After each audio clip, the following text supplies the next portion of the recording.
বৈকুণ্ঠী হোৱা নিত্যানন্দ বৈশ্যবাপৰ গৃহত আছোঁ। সেৱকী আজি প্ৰণৱ বৈশ্যবাপ জনা। আৰু আজি যিহেতু গোটেইখন অসমতেই ৰাস আৰম্ভ হৈছে আৰু উজনিত মহাৰাস, আজিকালি মানুহে জীৱন্ত ৰাস বুলিও কয়। আচলতে জীৱন্ত বা জড় বুলি কোনো কথা নাই, ৰাস আৰু কৃষ্ণই গোপীসকলৰ লগত শৰৎকালৰ পূৰ্ণিমা ৰাতি কেনেকৈ ৰাসত ব্যস্ত হৈছিল সেইখিনিকে এভাগ নাটক কৰি উজনিত দেখুৱায়। আৰু সেয়া এতিয়া মাজুলীত বহুত ভিৰ ৰাসৰ বতৰ। কৃষ্ণৰ লীলাখিনিৰ ওপৰত সাহিত্যিক অতুল চন্দ্ৰ হাজৰিকাদেৱে এখন নাট লিখে। সেই নাটখনৰ নাম হ'ল নন্দদুলাল দেই। আৰু সেই নন্দদুলাল নামৰ নাটখনকেই পৰৱৰ্তী কালত আজিৰ পৰা প্ৰায় 70 বছৰ আগতে ৰচনা কৰিছিলে। আৰু সেই নাটখনকে সত্ৰাধিকাৰসকলে অলপ অলংকাৰ দি পেলাই বৰ্তমান মাজুলীত বা উজনি অসমত যিভাগ জীৱন্ত ৰাস কৰে মৰা, সেইখন তৈয়াৰ কৰিছে বিভিন্ন গীতপদ সোমোৱাই দি। আৰু আচলতে সেইখনৰ মূল জকাটো হ'ল কেলিগোপাল নাট, শংকৰদেৱে ৰচনা কৰা কেলিগোপাল নাটখন। কেলিগোপাল নাটখনৰ ওপৰতে ভিত্তি কৰি সাহিত্য আচাৰ্য, আমি সকলোৱে ককা বুলি মাতিছিল, অতুল চন্দ্ৰ হাজৰিকা দেই, তেখেতৰ নাটখন, সেইখনৰ নাম হ'ল নন্দদুলাল। এতিয়া সেই নাটখন এতিয়াও পাণ্ডুলিপিটো লখিমপুৰ জিলাৰ বিহপুৰীয়াৰ বটতি ঘাটৰ জাপজোপ নামঘৰত সংৰক্ষিত হৈ আছে। আৰু হাজৰিকাদেৱে যেনেকৈ ৰচনা কৰিছিল নাটকখন, সেনেকেই হিন্দেৰী নোহোৱাকৈ ধুনীয়াকৈ তাত পৰিৱেশন কৰে। এতিয়া নামনিত কি হ'লগৈ, সেনেকৈ নকৰি নামনিত কি কৰেগৈ, পুতলাৰে দেখায়, পুতলা ৰাস, মৃন্ময় ৰাস। হাউলি, নলবাৰী, বৰপেটা, ধুবুৰী এইবিলাকত পশ্চিমৰ ৱেষ্ট বেংগলৰ প্ৰভাৱটো বেছি। আৰু ৱেষ্ট বেংগলত সেই আমাৰ উজনিত কৰা দি নকৰি পুতলাৰে ৰাসখন কৰে। আৰু পুতলা ৰাসত কৃষ্ণৰ বিভিন্ন সময়ৰ লীলাখিনি মূৰ্তি সজায়। অঘাসুৰ বধ, বকাসুৰ বধ, সম্বৰাসুৰ বধ, ধেনুকাসুৰ বধ, হয়নে, ভীম এই হেৰিৰ বকাসুৰৰ যুদ্ধ, আৰু কৃষ্ণই যিবোৰ লীলা কৰিছিল আৰু কিছুমান কৰোৱাইছিল বোলা কথা, সেইখিনি মূৰ্তিৰ দ্বাৰা দেখুৱায় আমাৰ নামনি অসমত। এতিয়া কিন্তু উজনিৰ প্ৰভাৱত নামনিতো ঠায়ে ঠায়ে জীৱন্ত ৰাস কৰা হৈছে। অসমৰ সাংস্কৃতিক সঞ্চালয় ৰবীন্দ্ৰ ভৱনৰ আৰু সাংস্কৃতিক সঞ্চালকৰ উদ্যোগত তেওঁলোকৰ চৰকাৰী যি সাংস্কৃতিক দলটি আছে, তেওঁলোকে ঠায়ে ঠায়ে জীৱন্ত ৰাস পৰিৱেশন কৰে। আৰু শংকৰদেৱ কলাক্ষেত্ৰ, উজনিত মাধৱদেৱ কলাক্ষেত্ৰত ৰাসখিনি হ'বগৈ। আজি আমি গম পাম কৃষ্ণৰ লগত কোনকেইজনী গোপীয়ে নাচিছিল, কিমানজনী গোপীয়ে ভাগ লৈছিল, নামবিলাকনো কোন? আপোনালোকে প্ৰায়ে ভাবে যে ৰাধাৰ লগতহে নাচিছিল নেকি কৃষ্ণ, ৰাধাৰ লগতহে প্ৰেম কৰিছিল নেকি, নাভাবে জানো? এতিয়া ৰাধা নে ৰাধিকা আজি পাব। আজিৰ কথা এইকাৰণে আমি ক'বলগীয়া হৈছে, মূল সংস্কৃত ভাগৱতখনত ৰাধা নামটোৱেই নাই। মূল যিখন সংস্কৃত ভাগৱত আমি চাইছোঁ, তাত ৰাধা নামটোৱেই নাই। ৰাধা চৰিত্ৰটো নাই নেকি? আছে। কোননো ৰাধা? কৃষ্ণ ডাঙৰ দীঘল হ'ল গকুলত আৰু নন্দৰজাৰ গৃহত। নন্দৰ মহাদৈ অৰ্থাৎ ৰাণী হ'ল যশোদাই। যশোদাৰ ককায়েকৰ নাম আয়ান ঘোষ। আয়ান ঘোষৰ পত্নী হ'ল ৰাধা, অৰ্থাৎ ৰাধাৰ লগত প্ৰেম হৈছিল আয়ান ঘোষৰ, অৰ্থাৎ কৃষ্ণৰ মোমায়েকৰ, মানে যশোদাৰ ফালৰ পৰা মোমায়েক। যশোদাক যিহেতু মাতৃ বুলি কয়, মাতৃৰ ককাই বা মামা নহয় জানো? আৰু সেই আয়ান ঘোষৰ পত্নী হ'ল ৰাধা, আৰু আয়ান ঘোষৰ প্ৰেম হৈছিল ৰাধাৰ লগত। আনহাতে এই গোপীসকলৰ মাজত এতিয়া আমি গোপীবিলাকৰ নাম পাম, 85জনী গোপী আছিল। তালবন, নালবন, কুঞ্জ, মুঞ্জ, অহিৰ, ভাণ্ডিৰ, লোভবন, বৃন্দাবন, এনেকৈ 12খন বনৰ দেই 7গৰাকীকে কিমানজনী 84জনী, আৰু এগৰাকী বিশেষ গোপী কৃষ্ণৰ মোমায়েকৰ ঘৰৰ কাষৰ, তাইৰ নাম হ'ল 13 নম্বৰ গোপী ৰাধিকা। আপোনালোকে ৰাসত যিজনীৰ লগত কৃষ্ণক বেছিকৈ দেখে সেইজনী ৰাধা নহয়, ৰাধিকাহে। আৰু সেই ৰাধিকা ঘৰত মাতা নামটো হ'ল ৰাধে।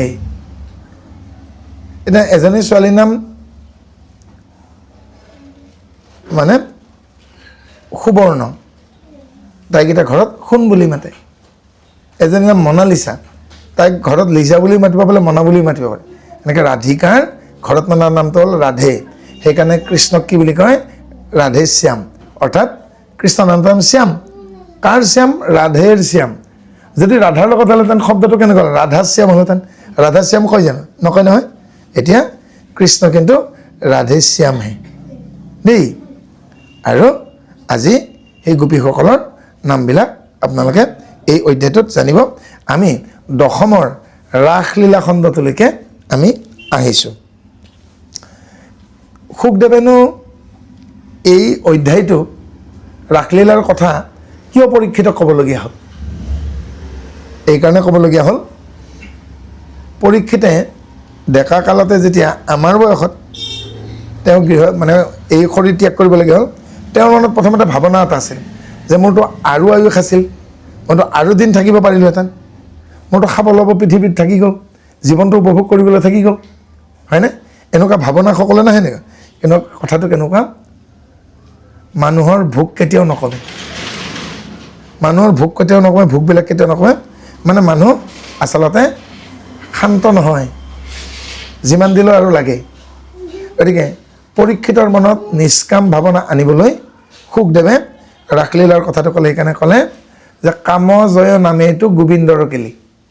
এই ৰাসলীলাটোৰ অৰ্থটো সেইটো যে কামনাক জয় কৰাৰ কাৰণে এই অধ্যায়টো যিয়ে ভালকৈ পঢ়িব, ভালকৈ শুনিব, ভালকৈ বুজিব, তেওঁলোকে কামনাক জয় কৰিব পাৰিব। কৃষ্ণই গোপীসকলৰ লগত অংগ কেলি নহয়, কি কৰিছিল? অনংগ কেলি। সেয়া শাৰীৰিক প্ৰেম নহয়। আৰু কোনোবাই যদি ভাবে বোলে কৃষ্ণই আৰু গোপীসকলৰ গাত ধৰি, হাতত ধৰি, কাণত ধৰি, নাকত ধৰি শাৰীৰিক প্ৰেম কৰিছিল, সেয়া মিছা কথা। সেই ভাৱনাটো ক'ৰ পৰা আহিল? মই বাৰে বাৰে কৈছোঁ, অসমৰ গীতত, নৃত্যত, ৰাসত, পূজাত বঙলোৱা প্ৰভাৱ পৰিছে, অলপ বেংগলৰ খুব প্ৰভাৱ পৰিছে। এতিয়া বঙালী যিখন ভাগৱত, বঙালী ভাষাত প্ৰকাশ দেৱী ভাগৱত, সেই দেৱী ভাগৱতখনত কৃষ্ণক ভুলকৈ অংকন কৰিছে, কৃষ্ণক ৰাধাৰ লগত প্ৰেম কৰা দেখুৱাইছে। আনকি কৃষ্ণৰ লগত গোপীসকলৰ শাৰীৰিক সম্বন্ধ পৰ্যন্ত বঙালী ভাগৱতখনত দেখুৱাইছে। সেইখন পঢ়ি আপোনালোকৰ মূৰ নষ্ট হৈ যাব। তাত গোপীবিলাকক নায়িকা বুলি কৈছে, অভিসাৰিকা, বিপ্ৰলম্ভা, কালহান্তৰিতা, এনেকুৱাকৈ নাম দিছে। তাৰমানে যিবিলাকে খুব অভিমান কৰে তাৰ নাম হৈছে অভিমানিনী বা মানিনী। যে খুব কাজিয়া কৰে যিবিলাক গোপী, সেইবিলাকক নাম হৈছে কালহান্তৰিতা, তাৰমানে কলহ প্ৰিয় দেই। যেতিয়াই তেতিয়াই জগ উঠে যে যি টি কৰি দিব পাৰে, সেইবিলাকৰ নাম হৈছে বিপ্ৰলম্ভা দেই। তাৰপাছত নাম হৈছে অভিসাৰিণী, যিবিলাক গোপীহে পূৰ্ণিমাৰ নিশা বগা শাৰী পিন্ধি আহে, অমাৱস্যাৰ নিশা কৃষ্ণক লগ কৰিব কলা শাৰী পিন্ধি আহে, সেইবিলাকৰ নাম হৈছে অভিসাৰিকা। এনেকুৱাকৈ 8 প্ৰকাৰ নায়িকাত সজাইছে সেই মানে ব্ৰজৰ গোপীবিলাকক। আনকি বঙালী ভাগৱতখনত তাকে কৈছোঁ, কৃষ্ণক অংগকেলি দেখুৱাইছে, কিন্তু কৃষ্ণৰ অংগকেলি নহয়, এয়া অনংগকেলি। আৰু শংকৰদেৱে অনুবাদ কৰোঁতে মূল সংস্কৃতত যেনেকৈ অনংগকেলি দেখাইছে, এটা আংগিক প্ৰেম নহয়তো, ঐশ্বৰিক প্ৰেম, দিব্য প্ৰেম। সেই দিব্য প্ৰেমটো শংকৰদেৱে পৰিৱৰ্তন নকৰাকৈ অসমীয়াত দশমত অনুবাদ কৰিছে। আনকি যেতিয়া অনন্ত কন্দলীদেৱে সপোনত দেখিলে উচ্ছিষ্ট ভঞ্জন, উচ্ছিষ্ট ভঞ্জন মানে কি বাৰু? ভাত খাই পেলাই যে এৰো এৰেহাখিনি, শংকৰদেৱে অন্ন লৈছে, কাঁহীত যিখিনি এৰিছে সেইখিনি অনন্ত কন্দলে সপোনত উচ্ছিষ্ট ভঞ্জন কৰা দেখিছে। আহি পেলাই গুৰুজনক কৈছে, মই যোৱাকালি পুৱতি নিশা আপোনাৰ উচ্ছিষ্ট ভঞ্জন কৰা দেখিছোঁ। আৰু তেতিয়া কৈছে, পুৱা নিশাৰ সপোন বোলে ফলিয়াই, এতিয়া মই কি কৰিম? এতিয়া শংকৰদেৱে বুজিলে অনন্ত কন্দলীয়ে ভাগৱত অনুবাদ কৰিব বিচাৰিছে। তেতিয়া শংকৰদেৱে অনন্ত কন্দলীক ভাগৱত অনুবাদ কৰিবলৈকে দি দিলে। কিন্তু অনন্ত কন্দলী কৰিলে কি, এই শিশুপালৰ লগত হোৱা যুদ্ধখন বহুত লম্বা কৰি পেলালে, বহুত লম্বা কৰি দিলে কাৰণ ভাগৱত হ'ল ভক্তি কাব্য আৰু ভক্তি কাব্যখনক তেওঁ যুদ্ধ কাব্য বীৰ কাব্য বনাই দিলে তেতিয়া শংকৰদেৱৰ খং নুঠা মহাপুৰুষৰো খং উঠিল অনন্ত কণ্ডলী ৰাতি সপোন দেখিলে প্ৰতি নিশা শংকৰদেৱে যিখন থালত অন্ন লয় অকণমান ভাতেৰে নহয় অন্ন ব্যঞ্জন সেইখিনি বোলে তেওঁ খাইছে আৰু পৰিতৃপ্তিৰে খাইছে আৰু পিছত বোলে দেখিলে অন্নৰ ভাতৰ কণাবোৰ শাকৰ কণাবোৰ বোলে আখৰ হৈ গ'ল আৰু যিখন থালত খাইছিল শংকৰদেৱে সেইখন বোলে ভাগৱত হৈ গ'ল এটা অদ্ভুত সপোন দেখিছে যিখন থালত লৈ ভাত খায় অন্ন গ্ৰহণ কৰে সেই থালখন ভাগৱত হৈ গ'ল আৰু যিবোৰ ভাতৰ কণা চাউলৰ কণা শাকৰ কণা শাক পাত যিবিলাক খাইছিল সেইবিলাক চব আখৰ হৈ গ'ল আৰু আখৰবিলাক বোলে নিজে নিজে লগ লাগি পদ হ'ল দুধলি হ'ল ছবি হ'ল অদ্ভুত সপোন এটা আহি পেলাই শয়ন কৈছে আৰু কৈছে ৰাতিপুৱা দেখা সপোন বোলে ফলে এতিয়া মোৰ সপোনটো কেনেকৈ ফলিব তেতিয়া শংকৰদেৱে কৈছে যে ভগৱানে তোমাক ইংগিত দিছে যে তুমিও ভাগৱত অনুবাদ কৰিব লাগে বিৰাট ভাল পালে অনন্ত কণ্ডলী আৰু অনন্ত কণ্ডলীক দশম স্কন্ধ অনুবাদ কৰিব দিলে অনুবাদ কৰোঁতে কণ্ডলীয়ে এই শিশুপালৰ লগত যে ৰাগাৰাগি হৈছিল সেইখিনি বহুত দীঘলীয়া কৰি দিলে তেতিয়া শংকৰদেৱ অলপ বিৰক্ত হ'ল খং উঠা নাই বিৰক্ত হ'ল এই যে অপচয় বুলি কয় আৰু তেতিয়া শংকৰদেৱে ক'লে ৰস যুদ্ধ দীৰ্ঘ কইলা ভক্তিপৰ হ'ল তাৰমানে ভাগৱতখন আধ্যাত্মিক গ্ৰন্থ আৰু ভক্তি কাব্য আৰু ভক্তি কাব্যত যুদ্ধৰ কথাবোৰ চমু হ'ব লাগে নহয়নে এতিয়া মহাভাৰতখনো আমাৰ ভক্তিমূলক বস্তু কিন্তু তাত কুৰুক্ষেত্ৰৰ বৰ্ণনা থকাৰ কাৰণে উত্তম শাস্ত্ৰৰ ভিতৰত নধৰিলে উত্তম শাস্ত্ৰ গীতা ভাগৱতে নহয় জানো এতিয়া যুদ্ধৰ আৰম্ভণিত কৃষ্ণই অৰ্জুনক গীতা ক'লে কিন্তু যুদ্ধৰ বৰ্ণনা তাত নাই যুদ্ধত কেনেকৈ প্ৰস্তুত হৈছে সেইখিনি দিলে কিন্তু কোনে কাক আঘাত কৰিছে সেইবিলাক কোনে কাক হত্যা কৰিছে এইবিলাক কিবা আছে নেকি অৰ্থাৎ গীতাখনত সেয়া নাই আৰু সেয়ে নহ'লে মহাভাৰতকো আনি উত্তম শাস্ত্ৰত থলে আৰু সেয়ে অনন্ত কণ্ডলীক ক'লে দিলোঁ কৰিলা কিন্তু কি হ'ল সময়ৰ অপচয় হ'ল আৰু সেইকাৰণে শংকৰদেৱে মাধৱদেৱক ক'লে যে তুমি ৰাজসূয় কাব্য তুমি ৰচনা কৰা আৰু মই কুৰুক্ষেত্ৰ কাব্য ৰচনা কৰিম আৰু ৰুক্মিণী হৰণ এই দশমৰে ৰুক্মিণী হৰণ ভাগ সেইকাৰণে আদ্য দশম মধ্য দশম অন্ত দশম আমি তিনিটা খণ্ডত পাওঁ এইখিনিৰ ভিতৰতে কৃষ্ণৰ লীলা গোটেইখিনি আছে আৰু ৰাজসূয় কাব্য তাৰ অন্তৰ্গত কুৰুক্ষেত্ৰ কাব্য তাৰ অন্তৰ্গত আৰু ৰুক্মিণী হৰণো অন্তৰ্গত সেইকাৰণে অতিৰিক্তকৈ শংকৰদেৱে লিখিবলগীয়া হ'ল আৰু মূল সংস্কৃতত যেনেকৈ আছে তেনেদৰেই শংকৰদেৱে হানি বিঘিনি নোহোৱাকৈ ইয়াক অনুবাদ কৰিছে ইয়াক সেইকাৰণে মূলানুবাদ বুলি কয় আৰু এই খণ্ডটোত আজিৰ খণ্ডটোত কিমানজনী গোপীৰ লগত তেওঁ কৃষ্ণই ৰাসেশ্বৰ হয় ৰাসেশ্বৰ মানে ৰাসৰ ঈশ্বৰ আৰু তেওঁ কি কৰিলেগৈ মণ্ডলাকৃতি তাৰমানে হাতে হাতে ধৰি হিউমেন চেইন বুলি যে কয় হাতে হাত ধৰি এটা ঘূৰণীয়া বৃত্ত হ'ল ৮৫জনী গোপীয়ে হাতে হাত ধৰি মণ্ডলাকৃতিত হৈ মাজত কৃষ্ণক যেনেকৈ ৰাতিৰ আকাশত চন্দ্ৰটো মাজত থাকে সেনেকৈ ৰাতিৰ আকাশৰ চন্দ্ৰৰ দৰে আমাৰ ৰাসেশ্বৰ কৃষ্ণই এওঁলোকৰ ৰাস কৰিব যেতিয়ালৈকে তেওঁলোকৰ হেঁপাহ নপলায় বহুত ঘটনা ঘটিল এইডোখৰত শেষত গৈ পেলাই তেওঁলোকে ইজনী গোপীয়ে সিজনী গোপীক কৃষ্ণ যেন দেখিলে কাষত থকা তাৰমানে ইফালেও কৃষ্ণ সিফালেও নাই মানে যত গোপী তত কৃষ্ণ ৰাসত কেনেকুৱা নেদেখুৱাই জানো যেনে ৮৫জনী গোপী ৮৫জন কৃষ্ণ দেখুৱাব লগা হয় চবেই ভাবে মোৰ লগতহে কৃষ্ণ আছে মোৰ লগতহে কৃষ্ণ আছে হয় নাই এই যে সকলোকে কৃষ্ণ বুলি ভাবা অৰ্থাৎ আমাকো তাকে কৈছে এই অধ্যায়টোৰ জৰিয়তে যেতিয়া আপোনালোকে মা ভনী পেহী জেঠী খুৰা দেউতা মামা ককা জীৱ জন্তু যিমান চাৰিওফালে আছে সকলোতে যেতিয়া ঈশ্বৰক দেখিব তেতিয়াহে ৰাসলীলা সম্পূৰ্ণ হ'ব হে পৰীক্ষিত ৰাজত পদ্ধতি সুকমুনি গোপীৰ কাৰুণ্য কৃপা ময় কৃষ্ণে শুনিম স্নেহে পিৰিলে কনোলাই মুখত বচন হেলুতকে মেনিল দুই কমলোচন তা সম্বাদ প্ৰেম তবি বল হুঁয়াই আতিম হে গাঁৱে গাঁৱে গোপী কপ্ৰ বুন্ত দেন্ত মাতিম নকহে হৃদয় ভক তৰ দেখি দুখম হে পিত বছে সবাৰ মুখ চিলায়া সি মুখ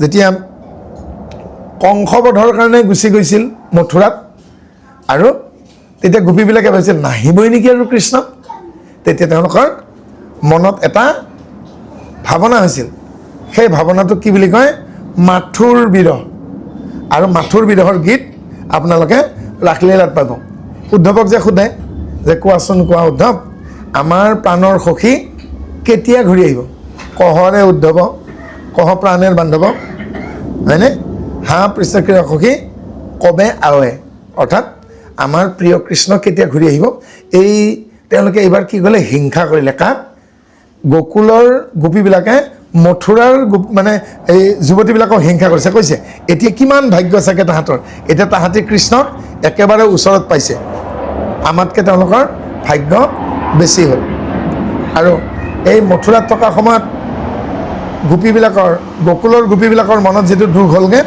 সেই দুখৰ সময়খিনি হ'ল ভাৱনাখিনি হ'ল মাথুৰ বিৰহ কাৰণ সেইখিনি গীতখিনিক সেই সময়ৰ বৰগীতখিনিক মাথুৰ গীত বুলি কয় মাথুৰ গীত মানে কৃষ্ণ কাষত নথকাৰ কাৰণে গোপীবিলাকৰ যি বিৰহ যন্ত্ৰণা হৈছিল আৰু সেইকাৰণে এইবাৰ কৃষ্ণ তাৰ পৰা উভতি আহি এজনী এজনীকৈ গোপীক লগ ধৰি সান্তনা দিছে মই আহিলোঁ এয়া চোৱা সুশৰীৰে চোৱা মোক চুই চোৱা মই সুশৰীৰে তোমালোকৰ মাজত আকৌ আহিছোঁ তোমালোকৰ যে মোৰ প্ৰতি কিমান প্ৰেম মই এতিয়া বুজিছোঁ কৃষ্ণও চলচলীয়া চকুৰে সৈতে গোপীসকলক প্ৰবোধ দিছে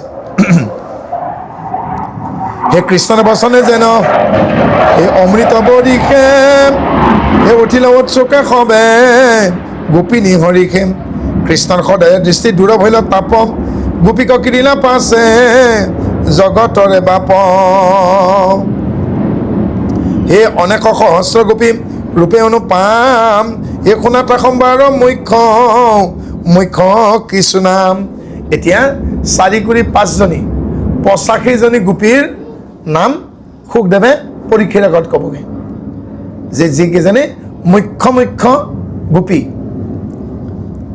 হে ইন্দুমতী মন্দন মঞ্জৰী ৰত্নমালাম পদ্মাৱতী কুন্তি কুমুদিনী চন্দ্ৰকালাম ৰোহিণী হৰিণী স্বয়ং বৰি বিদ্যাধৰীম মাধৱী ৰাধিকা মধু মতি মন্দোদৰীম ভাগ্যৱতী ভগৱতী গৌৰী ৰতি ৰামাম বসুমতী সতী লীলাম বতী তিলোত্তমাম সখী ৰুচি চম্পক লতিকা কামপাশাম কাদম্বিনী মদন্দমণি মদালখাম সুৰভি সুৰসা ৰসা উষা সৰস্বতী ভৱানী ভূষিতা ভূমি ৰম্ভা প্ৰভাৱতী কুমুদাকা মদামন্দা কিনি যোগন ধৰি বিবুদামু গদা মেদাম ধৰা বসুন্ধৰী অমিৰ জমিৰ জৰা সবি বসুৰামা কমল লোচনী চান্দ ৰুচি খচি স্বামা সুপ্ৰভা সুভগা সৌভাগ গুণী সুভা চলাম ভূষণা ভীষণা ভ্ৰান্তি ভাৰতী উৎপলাম ইন্দিৰা মন্দিৰা হীৰাম তপতী লনুনীম কামিনী ভামিনী স্বন্ধাম ভূষণা ভৱানী সুপ্ৰভা ভাৰতী ভাগীৰথী ভানুমতী কাঞ্চনমতিনী বুকমালিনী লীলাৱতী ইষৱ প্ৰমুখ্য গোপম যুৱতী যতে কম কৃষ্ণ কয়া বৰিৰংগ কৰিলা অনেক আমাৰ গোটেই শৰীৰটোৰ যিবিলাক তেজ আছে এই তেজখিনি কিহে চাফা কৰে বাৰু হৃদপিণ্ডটোৱে আৰু হৃদপিণ্ডটোকে আমি ৰিফাইনাৰীৰ লগত তুলনা কৰিব পাৰোঁ অসমীয়াত শোধনাগাৰ বুলি কয় ৰিফাইনাৰীত সাৰুৱা তেলবিলাক পৰিষ্কাৰ কৰে পৰিষ্কাৰ কৰিলে কি পাওঁ আমি পেট্ৰল মবিল ডিজেল কেৰাচিন এইবোৰ আমি ক'ত পাওঁ ৰিফাইনাৰীৰ পৰা পাওঁ আমাৰ এই যে হাৰ্টটো আছে যাক আমি হৃদপিণ্ড বুলি কওঁ এই হৃদপিণ্ডৰ পৰা ওলাই অহা যিবোৰ নাৰী যিবোৰে ভাল তেজ আহে তাক আৰ্টাৰী বুলি কয় ৰঙা ৰঙা আৰু যিবোৰ নাৰীয়ে হৃদয়লৈকে হৃদপিণ্ডলৈকে বেয়া তেজখিনি লৈ যায় চাফা কৰিবৰ কাৰণে তাক ভেইন বুলি কয়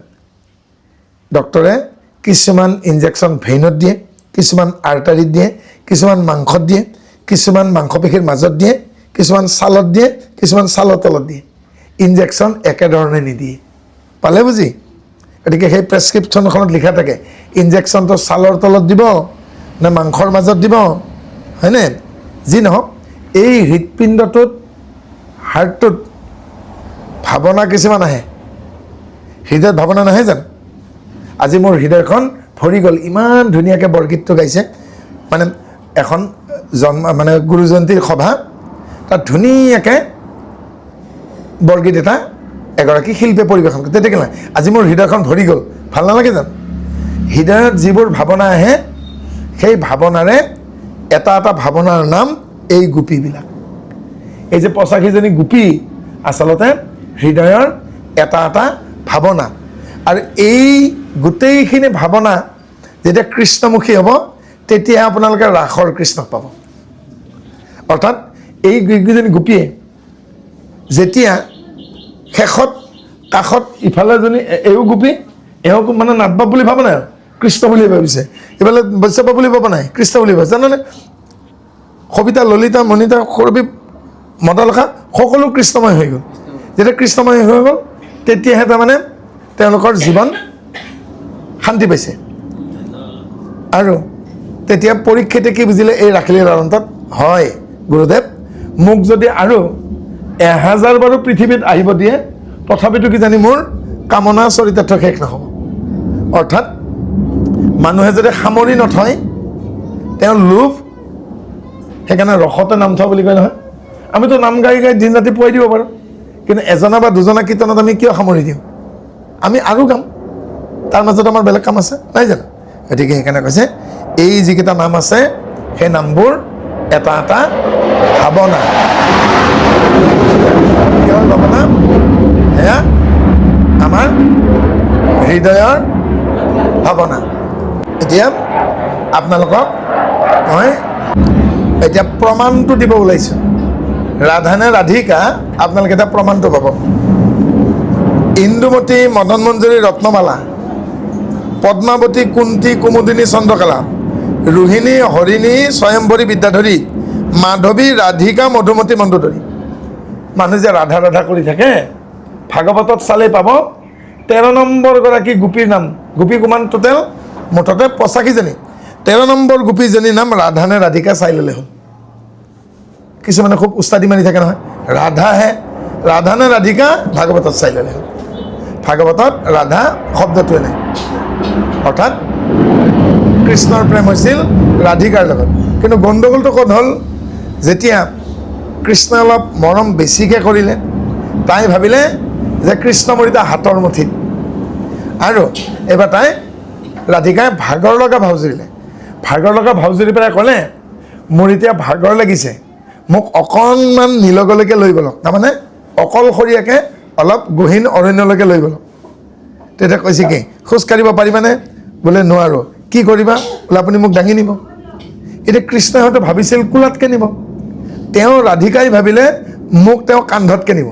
এই বুলি ভাবি তেওঁ পিন্ধি থকা কাপোৰ আঁঠুলৈকে দাঙি কৃষ্ণৰ কান্ধৰ ওপৰেদি ভৰিখন পাৰ কৰাই দিব যাওঁতে কৃষ্ণ নোহোৱা হৈ গ'ল। ৰাসত যে ৰাধা নোহোৱা হৈ যায়, ঘটনাটো গম পালেনে? কৃষ্ণই ভাবিছিল মৰমতে তাইক ডাংকুলাকে লৈ যাব। কিয় ককায়েকে ভনীয়েকক বিয়াৰ দিনাখন দাঙি নানে জানো মৰমতে, যে খোজকাঢ়ি আহিব নালাগে, এইখিনি মই দাঙি আনিম। কৃষ্ণই ভাবিছিল মই কোলাতকৈ আনিম। ৰাধিকাই ভাবিলে মই কান্ধত যাম, মোক ইমান মৰম কৰে। আৰু এইবাৰ কি ক'লেগে অধ্যায়টোত কৈছোঁ, অকণমান দূৰলৈকে লৈ যাওক, বাকীবিলাক যেতিয়া গোপী নহয়, তাতে মোক আপুনি যিমান মৰম কৰে মৰম কৰিব। আৰু কিন্তু তাই কি ভাবিলে? ওলোটা ভাবিলে, এওঁ মোক কান্ধত নিব। এই বুলি ভাবি আঁঠু মানে কৰঙণলৈকে কাপোৰ কুচাই লৈ ৰাসত চাব দিলে, ভৰিখন পাৰ কৰি। ভৰিখন পাৰ কৰি দিলেহে এনেকৈ যে চাই কৃষ্ণ নাই। তেতিয়া তাইৰ দুখ লাগিল, দুখ লাগি তাই কান্দিব ধৰিলে যে মই বেয়া কাম কৰিলোঁ, মইনো জগতৰ ঈশ্বৰৰ কান্ধত উঠিব ভাবিব লাগেনে? হয়নে? গতিকে কৃষ্ণই আকৌ কিয় কৰিলেগে? কৃষ্ণই ভাবিলে মই যদি আজি ৰাধিকাক এই মেখেলাৰে সৈতে যদি কান্ধত লওঁ, তেতিয়াহ'লে মোক কি ক'বগৈ? এনেইতো পলৰীয়া বুলি মাতেই। এই যে জৰাখণ্ড শিশুপালৰ ঘৰত পলাই ফুৰা নাছিল জানো, সেইকাৰণে তাৰ ৰণচোৰ বুলি কয়। তাৰমানে যি যুদ্ধ এৰি পলাইছিল সেইকাৰণে তেওঁৰ নাম এটা আছেই যে যুদ্ধৰ পৰা পলায়ন কৰে ৰণচুৰ বুলি মাতে। আৰু আজি যদি মই ৰাধিকাক কান্ধত লৈ পেলাই যাওঁ, বাকীবিলাক গোপীয়ে দেখা পায় কালিৰ পৰা মোক কি বুলি গাব? মেখেলা মাৰি। কৃষ্ণই ভাবিছে যে ই মেখেলা পিন্ধা তিৰোতা কান্ধত লৈ মেখেলা মাৰি, এই মানে লোক মানে হানিৰ ভয়ত, তাৰমানে গালি পৰা গালি খোৱাৰ ভয়ত বোলে এনেই মোৰ নাম আছে এই বদনাম, সেইকাৰণে তেওঁ কি কৰিলে? নোহোৱা হৈ গ'ল। নোহোৱা হৈ গ'ল, তাতে কান্দি কান্দি বাগৰি পৰিল। বাকী গোপীবিলাকে এতিয়া এখোজ দুখোজকৈ কৃষ্ণক বিচাৰি ফুৰিছে, ক'ত গ'ল ক'ত গ'ল ক'ত গ'ল ক'ত গ'ল। আহি পেলাই শেষত দেখিলে অকণমান জোপুৰা হাবি, তাতে পৰি পেলাই ৰাধিকা কান্দে, এই গোসানী তোৰ লগতেই কৃষ্ণ আছিল, ক'ত গ'ল? তেতিয়া তাই বাধ্য হৈ সঁচা কথা কৈ দিলে, বোলে হয় মোৰ লগতে আছিল আৰু এতিয়া ময়ো বিচাৰিছোঁ তেওঁ নাই। বোলে কিয় নোহোৱা হ'ল? ক'ত গ'ল? তই ক'ত লুকুৱাই দিলি? বোলে লুকুৱাই থোৱা নাই, মই ডাঙৰ অপৰাধ কৰিলোঁ। বোলে কি অপৰাধ কৰিছে?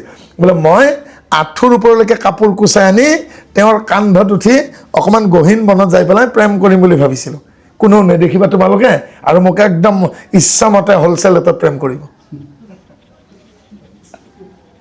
তাৰমানে মনে খোজে ৰাজা হ'ব, বিধাতা নিদিয়ে খুজি খাব। কৰিলে নে বদমাচি কামটো? অৰ্থাৎ সেইকাৰণে কি কয়, সীমা চেৰাই যাব নালাগে, প্ৰেম কৰ কৰ। বাকীবিলাকে কৈছেগৈ তই তেওঁৰ কান্ধত উঠিবহে লাগেনে? বাকীবিলাকে কৃষ্ণ কথা কয়, তেওঁ কিজানি তোমাক কোলাত লৈ যাব খুজিছিল, তোমাক ধৰি নিলেহেঁতেন, আৰু কান্ধত উঠিলে তুমি তেওঁ চুলিত ধৰিলেহেঁতেন, নাপিতেহে চুলিত ধৰে, সেইকাৰণে নোহোৱা হ'ল। সেইকাৰণে গোটেই গোপীবিলাকে তেওঁ ক'লে তই যত কোটৰ খায়, হয়নে? আৰু তোৰ কাৰণে তেতিয়া গোটেই তেওঁক বিচাৰিব লাগে। শেষত কৃষ্ণই ধৰা দিয়ে পুৱা ৰাতি, আৰু কৃষ্ণই ইচ্ছা কৰিয়ে সেই পূৰ্ণিমা ৰাতিটো দীঘল কৰি দিছে যেন ৰাতিটো নোপোৱাবহে। আৰু শেষত তেওঁলোকে যেতিয়া যত গোপী তত কৃষ্ণ একদম ভাগৰি জাগৰি গ'ল, তাৰমানে আৰু নাচিবৰ বল শক্তি নাই আৰু পুৱা ৰাতি, তেতিয়া কৈছে পূবে ঢলফাট দিলেই কুকুৰাই ডাক দিলে ব'লা, আৰু গোটেইবিলাক যমুনাত নামি গা পা ধুই, হয়নে? এতিয়া কোনোবাই যদি কাৰোবাক মানে আপোনালোকক কোনোবাই বেয়াকৈ গালি দিয়ে, আপোনাৰ মাৰ নামত দেউতাৰ নামত কয়, আপোনাৰ খং উঠিব নে নুঠে? গাটোত গৰম এটা আহিব নে নাহে? তেতিয়া কি কৰিব? এসাঁজ লঘোণ দিব, আৰু এসাঁজ লঘোণ দি ঘৰত কি কৰিব? ওলোটাকৈ গা ধুব। ওলোটাকৈ গা ধুব মানে প্ৰথম মগ পানী ভৰিত দিব পতাখনত, তাৰপিছত খাৰগাঁঠিত, কলা ফুলত, আঁঠুটোত, কৰঙণত, কঁকালত, নাভিত, পেটত, বুকুত, কান্ধত, মূৰত, চিধাই মূৰত ঢালি নিদিব। আপোনাৰ যদি খং কমাব লাগে উভতাকৈ গা ধুব, সেইটোৱে গা ধোৱা নিয়ম, চিধাই মূৰত ঢালি নিদিব। কাৰোবাৰ যদি প্ৰেছাৰ হৈছে মূৰত পানী ঢালিলে লগে লগে মানুহটো মৃত্যু হ'ব। প্ৰেছাৰ উঠিলে আপোনালোকে ভৰিতহে পানী দিব, কাৰণ আমিও এডাল গছৰ দৰে, গছৰ গুৰিতহে পানী দিব লাগে, ডাল পাতত নহয়। গছৰ গুৰিত পানী নিজান, যিটো শ্লোকেৰে শংকৰদেৱে মাধৱদেৱক পৰাস্ত কৰিছিল, তৰুমূল শ্লোক। ডালে পাতে সিঞ্চাই যদি মূলত নেদে, তথাপিতো তাৰ ডালে পাতে টিপিটি নলয়, বৃক্ষৰ মূলত যাবে দিয়ে সকলোখিনি তৃপ্তি হয়। এনেকৈ গছৰ গুৰিত পানী দিব লাগে, নিজকে এডাল বৃক্ষ বুলি ভাবি। আজি নতুন কথা এটা জানিলেনে যে ভৰি গা ধুওঁতে চৰণত প্ৰথমতে পানী দিব লাগে, চৰণে বিষ্ণু। আজি যিমান আলহী আহিছে গৃহস্থ সেৱকে কি কৰিছেগৈ? চৰণত সেৱা কৰিছে, মূৰটোত ধৰিতো পানী ঢালি দিয়া নাই, ক'ত ঢালিছে? চৰণত, হয়নে? আমি আচলতে একোডাল গমন বৃক্ষ, আমি খোজকাঢ়ি দিব না গছ। সেইকাৰণে নাৰায়ণ ঠাকুৰতাই কি কৈছে? এই খোজকাঢ়ি ফুৰা গছডাল কোন? মানুহ। তাতে মানুহবিলাক খোজকাঢ়ি ফুৰা গছ। উভতা বৃক্ষৰ 5ডাল শিপা কাটিলে জীয়াই থাকে, নাকাটিলে মৰি যায়। হয়,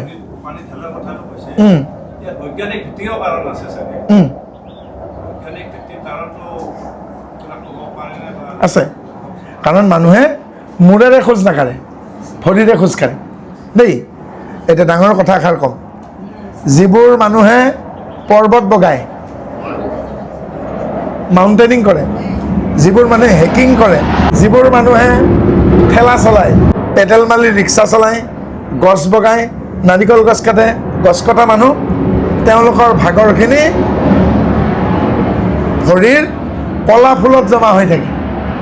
ঘৰত বিয়া, দিনটো ঘৰৰ ভিতৰতে চোতালতে বহুত খোজ কাঢ়িবলগীয়া হৈছে দেই। গতিকে তেতিয়া কি হ'ব? আপোনালোকে গধূলিলৈকে যদি গৰমৰ দিন হয় ঠাণ্ডা পানী ঢালিব লাগিব, আৰু ঠাণ্ডা দিন হ'লে গৰম পানী ঢালিব লাগিব, তেতিয়া আপোনাৰ ভাগৰটো কমিব। বিজ্ঞানসন্মতভাৱে কি ক'ব? কিন্তু বাপজনক ধন্যবাদ দিছোঁ যে বাপজনে কৈছেগৈ ভৰিৰ পৰা ধোৱাটো এটা বিজ্ঞানসন্মত কথা, কাৰণ শৰীৰৰ গোটেই ভাগৰখিনি অৱসাদখিনি ভৰিৰ কলাফুলত, ইংৰাজীত তাকে বা চিকিৎসা বিজ্ঞানত কাপ মাচেল বুলি কয়, ডিমা বুলিও কয়, আচলতে কলাফুল দেই। ইয়াৰ মাংসপেশীখিনিত ভাগৰখিনি সোমাই থাকে। এতিয়া বহুত সময় যিহেতু নামাচাৰ্যবিলাকে পালনামত বহি থাকে, এবেলাৰ পালনাম হ'লে 3.5 ঘণ্টা বহিব লাগে, দুবেলাৰ পালনাম হ'লে আপোনাৰ 6 ঘণ্টা বহিব লাগে, থিয় হোৱা পালনামত হ'লে 4 ঘণ্টা লাগে। তাৰমানে আমাৰ গোৱালপাৰা ফালে থিয় হৈও পালনাম গায়, থিয় হোৱা পালনামত 4 ঘণ্টা একেলগে থিয় হৈ কীৰ্তন কৰি থাকিব লাগিব। আৰু সেইকাৰণে সেই নামাচাৰ্যবিলাকে কলাফুলতহে পানী ঢালে, হয়নে? সেইকাৰণে আমাৰ ঠাকুৰ এটাই কৈছে, নাৰায়ণ দাস ঠাকুৰ এটাই, যে খোজকাঢ়ি পুৰা একোডাল উলতা বৃক্ষ, মানুহজনৰ উলতা বৃক্ষ, উলতা বৃক্ষৰ 5ডাল শিপা কাটিলে জীয়াই থাকে, নাকাটিলে মৰি যায়। অৰ্থাৎ পঞ্চ কৰ্মেন্দ্ৰিয় আৰু পঞ্চ জ্ঞানেন্দ্ৰিয় যেন ইয়াৰ ওপৰ ফালে 5টা ডালপাত আৰু তলৰ ফালে 5ডাল শিপা। আৰু এই ডালপাতবোৰ যদি মাজে মাজে কাটি নিদিয়ে গছডাল বাগৰি যাব, আৰু শিপাবোৰৰ গুৰিত যদি মাটি নাথাকে গছডাল বাগৰি যাব। গতিকে ধুমুহাত সেইডাল গছ বাগৰি যায় যাৰ শিপাত মাটি নাই, তাৰ গুৰিত মাটি নাই, আৰু সেইডাল গছ বাজি যাব গুৰিত মাটি থাকিলেও যাৰ ওপৰ ফালে ভৰটো বেছি হৈছে, তাৰমানে ওজনতেই বাগৰি যাব। আৰু সেইডাল গছ মাজতে ছিঙি যাব যিডাল ঠৰঙা। অৰ্থাৎ যিবোৰ মানুহৰ বা যিবোৰ সন্তানক পিতৃ মাতৃয়ে সংস্কাৰ দিয়া নাই, সেইডাল গছ মানে গুৰিত মাটি নথকা গছ, লোকাচাৰ, দেখাচাৰ, সদাচাৰ, বেদাচাৰ, 4টা সংস্কাৰৰ এটাও পোৱা নাই, সি ব্যভিচাৰ কৰিব। অৰ্থাৎ সেইডাল গছৰ গুৰিত মাটি নাই, তাৰ ভেটিটো মজবুত নহয়। আৰু যাৰ কামনা, যাৰ পিতৃ মাতৃৰ পৰা শূন্য তত্ত্বটোৰ প্ৰভাৱ বেছি পৰিছে। পিতৃ মাতৃৰ শূন্য তত্ত্বৰ প্ৰভাৱ মানে কাম, ক্ৰোধ, লোভ, মোহ আৰু ভয়। যিবিলাক সন্তানৰ কাম ভাৱটো, ক্ৰোধ খং বেছি, লোভ বেছি, মোহ বেছি আৰু ভয়ো বেছি। কিছুমান মানুহৰ মস্ত ভয়, মানুহবোৰে হয়তো ঘৰটোত নাযায়, এই মৃত কাজৰ চিঠিখন দিয়াৰ লগে লগে শ্ৰাদ্ধৰ চিঠিখন দিয়াৰ লগে ফালি পেলায়, পুৰি পেলায়, ভয় তাৰমানে। মানে শ্ৰাদ্ধৰ চিঠিখন ঘৰত থ'লেও বোলে বিপদ হ'ব, এনেকুৱা ভাৱনাৰ মানুহ আছে। কিহৰ কাৰণে হৈছে? এওঁলোকৰ পিতৃ মাতৃৰ যিটো শূন্য তত্ত্ব, ক্ষিতি, অপ, তেজ, মনোদ্যম, পঞ্চৱতী দেহা, শূন্য তত্ত্বটোৰ প্ৰভাৱ বেছি হ'লে ল'ৰা ছোৱালীবিলাকৰ ভয় বেছি হয়। আগুৱাই যোৱাৰ ভয়, নোৱাৰিম নেকি, গৈ নাপাম নেকি, নাখাম নেকি, খালে কিবা হ'ব নেকি, মই উঠিব নোৱাৰিম নেকি, হয় নাই? অৰ্থাৎ কনফিডেন্স লেভেলটো কম পাইছে বুজি। এতিয়া সেইবিলাকৰ কি হ'বগৈ? সেইজোপা গছ বাগৰি পৰিব। শিপাত মাটি আছে, সংস্কাৰ দিছে, কিন্তু সেই শূন্য তত্ত্বটোৰ প্ৰভাৱ বেছি। যাৰ যিটো সন্তানৰ গাত পিতৃ মাতৃৰ চতুৰ্থ তত্ত্ব অৰ্থাৎ বায়ু তত্ত্বটোৰ প্ৰভাৱ বেছি, তেওঁৰ 5টা গুণ ভাল হ'ব। কি কি? চলন, বলন, প্ৰসাৰণ, সংকোচন আৰু ধাৰণ। সেইকাৰণে সকলো ল'ৰা ছোৱালীৰে ব্ৰেইনৰ কেপাচিটি একে নহয়। কিছুমান ল'ৰা ছোৱালীয়ে খুব মুখস্থ কৰিব পাৰে, তাকে ধাৰণ বুলি কৈছে। বহুতে নকয় জানো, আমাৰ দেখোন মনতে নাথাকে, কাৰোবাৰ শৰণ বাক্য মনত নাথাকে, কাৰোবাৰ ভজন বাক্য মনত নাথাকে, কাৰোবাৰ নাম প্ৰসংগ মনত নাথাকে। এই আলহী আহিলে কোনটো ঘোষাৰে সেৱা ধৰিব, ভকত বিদায় সময়ত কোনটো সেৱা ধৰিব, সেইটোও নাজানে। শৰাইখন সজাব যাব, কি বুলি ক'ব, সেইটো নাজানে। গতিকে সেইকাৰণে ধাৰণ। সেইকাৰণে যিবিলাক পিতৃ মাতৃ অকণমান সচেতন পিতৃ মাতৃৰ সন্তানৰ গাতহে চলন, বলন, প্ৰসাৰণ, সংকোচন, ধাৰণ, এই 5টা গুণ পাব, চবতে নাপায়। চলন মানে আগুৱাই যোৱা। কিছুমানে চাবচোন মাক বাপেকে কথা ক'লে ল'ৰা ছোৱালীবিলাকে কাণ খাৰ নকৰে, মানে হ'ব আৰু কৰিম যেন গছৰ শিপাহে গজি আছে গছ, তেওঁৰ চলনটো নাই, তাৰমানে গমনটো নাই, আগুৱাই যাব নোৱাৰে। বলন, বলাব পাৰে। সংকোচন, চমু কৰা, হয়নে? মাধৱদেৱে এটা ঘোষাত মহাভাৰতখন সামৰি থৈছে হিয়াৰ মাজে নামৰ ভাণ্ডাৰ মুখে বাজা হয় ৰাম নামে মৰণা মাৰে পাপ কটকৰ হয় সেই ঘোষাৰে মহাভাৰতখন সামৰি দিলে হয়নে গীতাখন এটা ঘোষাত সামৰি দিলে ভগৱন্ত ভক্তিযুক্ত পুৰুষৰ আত্মবোধ মাধৱৰ প্ৰসাদে মিলাই কৃষ্ণৰ কৃপাত জানে গোচয় সংসাৰ হয় এহি মানে গীতা নানে এই 700 শ্লোকৰ গীতাখন এটা ঘোষাত সামৰি দিয়া নাজানো 7 খলপীয়া আমাৰ বৈকুণ্ঠখন আমাৰ থাপনাখন 7 খলপীয়া নহয় জানো এতিয়া 7খন বৈকুণ্ঠৰ কথা তেওঁ এটা ঘোষাত সামৰি দিলে পুণ্য অৰণ্যৰ মাজে মাধৱৰ নামৰ সিংহ প্ৰকাশয় আতিবৰে যাৰ শব্দে শুনিবয় মহাপাপ হস্তিছা পলায়তী তাসত লৰে কাছটোৰ পিঠিত হাতীৰ পিঠিত নামসিংহ নহয় জানো অৰ্থাৎ নামসিংহই যেতিয়া গৰ্জন কৰিব হয়নে মই কোৱা নাই জানো গৃহস্থই অকণমান আগতে প্ৰেছাৰ কুকাৰত কিবা বস্তু উঠাই দিছে গেছৰ ওপৰত উঠাই দিয়া 5 মিনিটে হোৱা নাই এই আকাশী জাহাজৰ ৰকেটৰ গৰ্জনত লগে লগে কৰিছে তেনেকৈ হুইচেল দিলেই ঢাকনিখন যে খুলি চাইছে চাউল হৈ আছে তাৰমানে এই শব্দ কম্পনত সি সেই গেছ দি পকোৱা কলৰ দৰে সি হুইচেলে দি দিছে ভয়তে তাৰমানে এতিয়া কিছুমান সৰু ল'ৰা ছোৱালীয়ে ডাঙৰে ধমকি দিলে মানে পেচাব কৰি নলয় জানো কাপোৰ ভিজি যায় নহয় ধমকিলে চক খাই যায়গৈ হয় নাই সেনেকুৱা হৈছে গতিকে নামসিংহই সেই হাতীক বিদাৰণ কৰোঁতে কি হৈছে কিন্তু চাওকচোন হাতী এটা ঘৰৰ সমান ওখ কিমান ডাঙৰ কিন্তু কাছটোৰ ওপৰত কাছটোৰ পিঠিখনত 2খন ভৰি দি আছে কিন্তু সেই হাতীটো কিন্তু সৰু কাছটো কিমান খুব বেছি ডাঙৰ হ'লে এখন দলাখন হ'ব আৰু দোলা এটা হাতৰ সমান কিন্তু সেই দোৰা কাছ এটাৰ সমানকৈ হাতীটো কিয় কল্পনা কৰিলে অৰ্থাৎ কাছটো হ'ল সহ্য আৰু ধৈৰ্যৰ প্ৰতীক যাৰ সহ্য আৰু ধৈৰ্য আছে তাৰ কাৰণে পাপ ভাৱনা যিমান ডাঙৰ নহ'লেও সেই পাপ ভাৱনাই সহ্য ধৈৰ্য থকা মানুহজনক হেঁচা মাৰি চেপেটা কৰিব নোৱাৰে কাৰণ সহ্য ধৈৰ্য থকা মানুহজনে শ্ৰদ্ধা প্ৰীতি ৰতি অনুসাৰে অনুক্ৰমে ভয়া হয় অনুৰক্তি তেওঁ যেতিয়া ভক্তিত আশ্ৰয় ল'ব ভক্তিত আশ্ৰয় ল'লে নামসিংহই সেই পাপস্থিক বিদাৰণ কৰিব আৰু কাছ মুক্ত হ'ব আৰু সহ্য ধৈৰ্য থকাজনে জীৱনত দেৰিকৈ হ'লেও সফলতা লাভ কৰিব বিফলতাই জীৱনৰ সফলতাৰ প্ৰথম খলপা চিৰি failure is the first step of the success কিন্তু আগতে ফৰ্মুলাটো কি আছিল failure is a pillar of success নহয় জানো ব্যৰ্থতাই জীৱনৰ মাইলৰ খুঁটি আছিল আজিকালি ফৰ্মুলাটো সলনি হ'ল ব্যৰ্থতাই জীৱনৰ সফলতাৰ প্ৰথম খলপা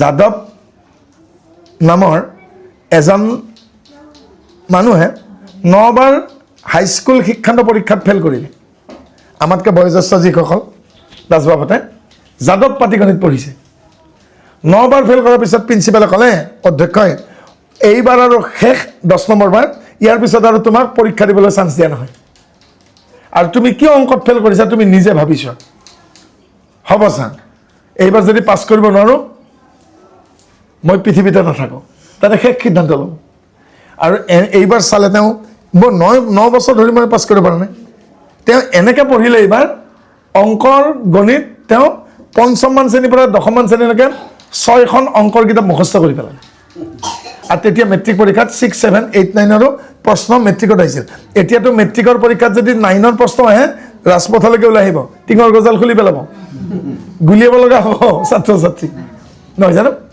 আৰু সেই যাদৱ নামৰ ব্যক্তিজনে অংক 6খন মুখস্থ কৰি পেলালে কিমান 5ম 6ষ্ঠ 7ম 8ম 9ম 10ম 6টা শ্ৰেণীৰ গণিত মুখস্থ কৰি পেলালে আৰু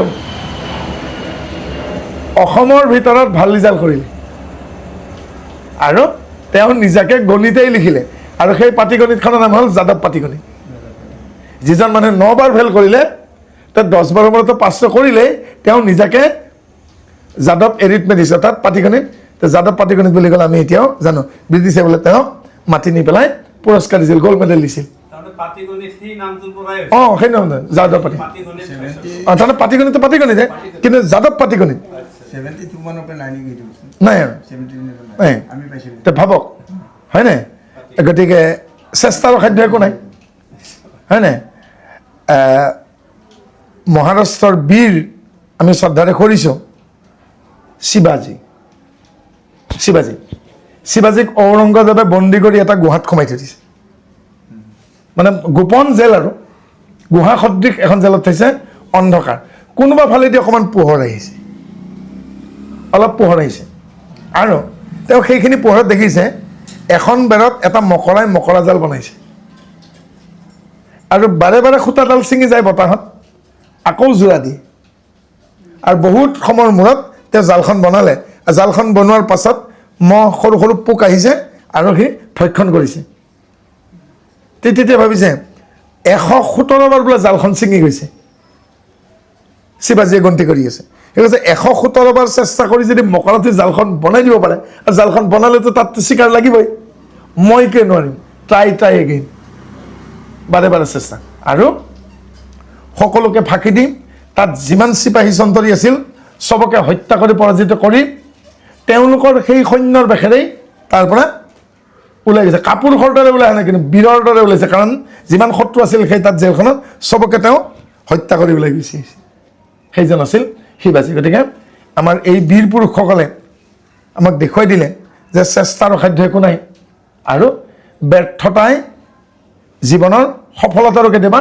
চাবি কাঠি হ'ব পাৰে শংকৰদেৱেতো ইউনিভাৰ্চিটিত যোৱা নাই PhD কৰা নাই কিন্তু তেওঁৰ ৰচনা আজি আমেৰিকা ইংলেণ্ডৰ ইউনিভাৰ্চিটিত লাগে ৰঘুনাথ চৌধুৰীয়ে 8মান শ্ৰেণীলৈকে পঢ়িছে কিন্তু তেওঁ লিখা কবিতা ইউনিভাৰ্চিটিত লাগে মাষ্টাৰ ডিগ্ৰীত লাগে তেতিয়াহ'লে গতিকে আজি আমাৰ বৃক্ষৰোপণ কৰা যাদৱ পায়েং বেছি শিক্ষা নাই তেওঁ আনুষ্ঠানিক শিক্ষা নাই ইংৰাজী ক'বও নোৱাৰে কিন্তু গোটেই পৃথিৱীৰ দেশবোৰে তেওঁক মাতি লৈ যায় আমেৰিকা ইংলেণ্ডত যাদৱ পায়েঙৰ বিষয়ে পঢ়ুৱাই পাঠ্যপুথিৰ ছাবজেক্ট হ'ল আৰু তেওঁ অসমীয়াতে ভাষণ দিয়ে গোটেই পৃথিৱী তৰ্জমা কৰা মানুহ আছে গতিকে চাওঁ চেষ্টাৰ অসাধ্য একো নাই আপুনি কি ভাষাৰ কি জাতিৰ কিমান ওখ আপুনি পুৰুষ নে মহিলা ডাঙৰ কথা নাই চেষ্টা এৰি দিব নালাগে আৰু কৃষ্ণ প্ৰেমত মতলীয়া হৈ গোপীবিলাকে শেষত